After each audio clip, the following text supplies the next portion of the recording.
Mga master, kung matatandaan po ninyo sa atin po mga previous na videos, ay nabanggit natin ito pong Senate Bill number 2620 na aprobado na ito sa Senado at naghihintay na lamang ng resulta na kanila pong equivalent na bill sa House of Representatives. If ever po na magiging batas ang laman ng Senate Bill 2620, ang layunin po nito ay babaan ang PhilHealth contribution. Ang kasalukuyan po kasi na nasa 5% ng basic salary, 2.5 dyan ang manggagaling sa atin.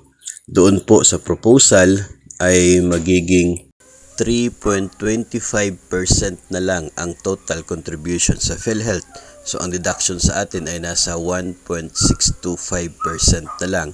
No? So from 2.5% na kasalukuyan, if maging batas yun, 1.625 na lang. So nakakatipid tayo ng nasa 0.875% ng ating basic salary. So magkano naman kaya ang equivalent nito sa sahod na matitipid po, no? Dadagdag sa net take home pay if ever na maging batas ang Senate bill na atin pong pinag-uusapan.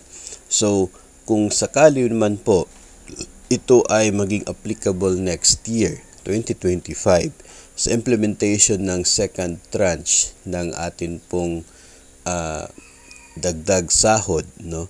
Yung sahod ng salary grade 11 step 1 ay nasa 30,024 na.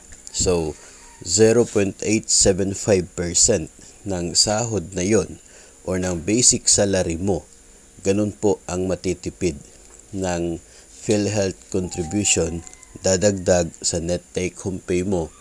Net take home pay natin if ever na maging batas nga ang laman nito pong Senate Bill 2620.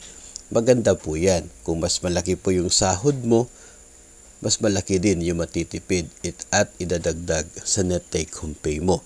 Multiply mo lang yung basic salary by 0.875%. Ganun na yun.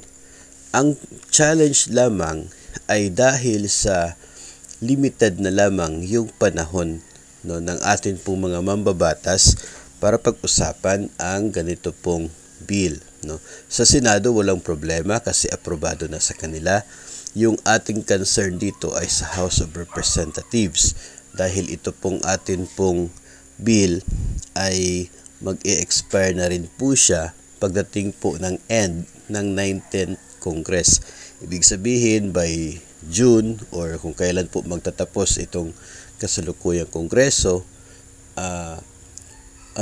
back to zero na, no, yung mga bills pagdating po ng July sa pagpasok ng mga bago na namang kongresista at mga senador.